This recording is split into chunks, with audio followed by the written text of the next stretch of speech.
चेहरा तेजस्वी यादव होगा महागठबंधन का। कांग्रेस पार्टी ने ऐसा ऐलान अभी तक नहीं किया है। इसका मतलब है कि कांग्रेस पार्टी के मन में कुछ और चल रहा है। कांग्रेस पार्टी चाहती है कि आरजेडी से बार्गेन किया जाए इसी मुद्दे पर और उनको दीवार में एक प्रकार से कॉर्नर किया जाए और कहा जाए कि भाई आपके चेहरे पर बड़ी मुश्किल है, आपके चेहरे पर ये दो कुनबा तो खड़ा हो सकता है, लेकिन बाकी जो समाज का चेहरा है, बाकी जो समाज का कुनबा है, वो आपसे अलग हो जाता है और मैं उन कुनबे को लाने की कोशिश कर रहा हूं। मतलब मुस्लिम और यादव तो आपके साथ हो सकता है आ जाएं, हालांकि उस पर भी अब बहुत बड़ा डेंट लगने वाला है। क्लेमेंट की संख्या बढ़ गई है। मुस्लिम के वोट पर एक और क्लेमेंट घुस रहे हैं, एआईएम के ओवैसी साहब। दूसरे कांग्रेस भी दावा ठोक रहे हैं, तीसरे बीजेपी भी दावा ठोक रही है, जेडीयू भी दावा ठोक रही है। लेकिन आप ये कह सकते हैं कि एक मुश्त वोट वो आरजेडी के साथ अभी भी इंटैक्ट है। मेजॉरिटी वोट शेयर जो है मुस्लिम का वो आरजेडी के साथ अभी तक इंटैक्ट दिख रहा है। इलेक्शन में क्या होगा कहना मुश्किल है। सीमांचल में पिछली बार जो हुआ वो इस बार दोहराया जाएगा तो फिर समझिए कि आरजेडी की हालत बहुत खराब होगी। अगर सीमांचल में भी वो मुस्लिमों को अपने तरफ आकर्षित कर पाते हैं तो शायद आरजेडी की स्थिति अच्छी रहेगी। खैर, आरजेडी के चेहरे को कांग्रेस पार्टी अभी तक स्वीकार नहीं कर रही है और यही कारण है कि तेजस्वी अभी भी नंबर 1 पर बने हुए हैं पॉपुलैरिटी रेटिंग में 36% के साथ, लेकिन 23% का जो उछाल है प्रशांत किशोर में, वो अब साफ दिखा रहा है कि प्रशांत बनाम मोदी और नीतीश होगा, प्रशांत बनाम तेजस्वी होगा। मतलब मैंने आपको इसके पहले भी जब मैंने एक कार्यक्रम किया था तब भी मैंने आपको बताया था कि जैसे जैसे चुनाव नजदीक आता जाएगा, प्रशांत चुनावी रणनीति के मास्टर हैं और उनको मालूम है कि स्लॉग ओवर में बैटिंग कैसे की जाती है।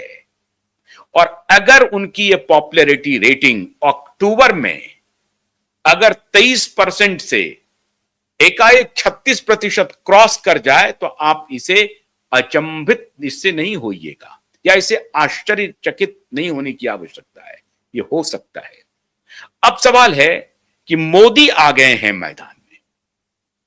कैसे आ गए मोदी मैदान में?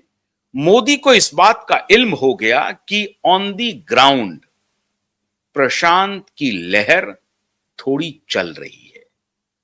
अब ये लहर सुनामी में तब्दील होने के पहले उस लहर को शांत किया जाए और कोई चारा नहीं है। तो आखिरी समय में हालांकि मोदी लगातार कोशिश कर रहे हैं बिहार को लुभाने की, अपने तरफ आकर्षित करने की कोशिश कर रहे हैं, लगातार सौगात पर सौगात दिए जा रहे हैं।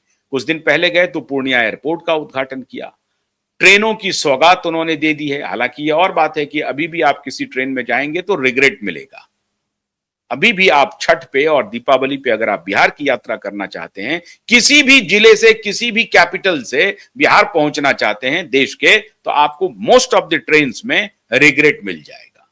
अब ये तो रेल मंत्रालय समझे और सरकार समझे, लेकिन सरकार अपने तरफ से तोहफों की झड़ी लगा दी है। अब आखिरी झड़ी जो है वो चूंकि कल या परसों, कल ही मोस्ट प्रोबेबली ये कहा जा रहा है कि संभवतः रविवार को या सोमवार को चुनाव आयोग के तारीख की घोषणा हो सकती है।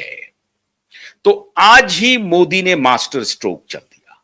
मोदी ने कहा कि साहब हम कर्पूरी ठाकुर जी के नाम पर, जो सामाजिक न्याय के बड़े मसीहा थे, उनके नाम पर वहां पर विश्वविद्यालय खोलेंगे, स्किल डेवलपमेंट का काम करेंगे, युवाओं के लिए एक बजाबता उन्होंने एक कमीशन बना दिया है, आयोग बना दिया है और 1-1 हजार रुपए तो फौरन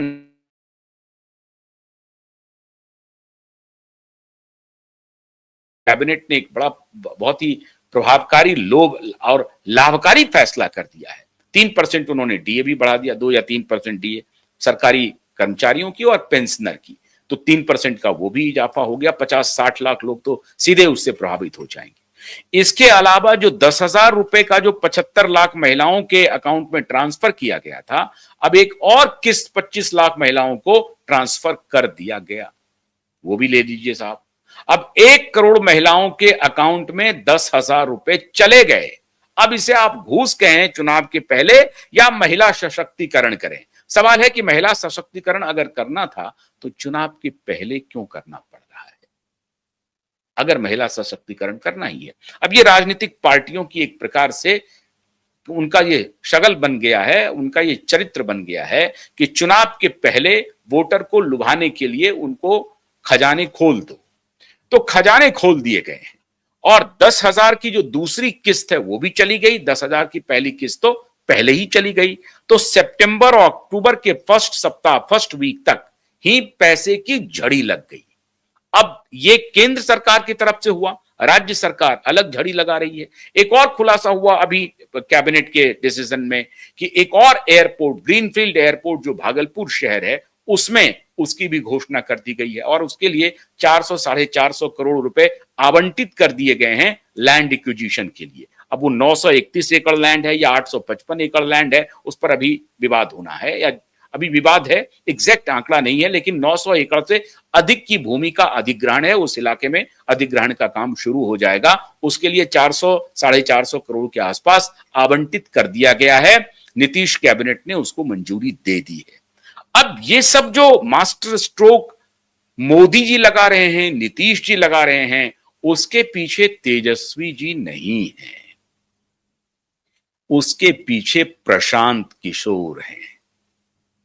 और ये प्रशांत किशोर का जो दबाव है, जो प्रेशर है, उसको डाइल्यूट करने के लिए माननीय नीतीश जी और माननीय मोदी जी को अब दमखम लगाना पड़ रहा है। तो इस बात को तो मानना पड़ेगा, जो कोई भी बिहारी है, चाहे वो किसी भी कास्ट का हो, किसी भी धर्म का हो, लेकिन बिहारी को एक बात का एहसास हो गया है कि साहब, नेताओं को अगर आपको चुनौती देनी है, उनको डराना है, उनसे कुछ काम करवाना है, तो आपको इस तरह का कोई ना कोई खेल करना पड़ेगा। और जिस तरह से बिहार की जनता प्रशांत के समर्थन में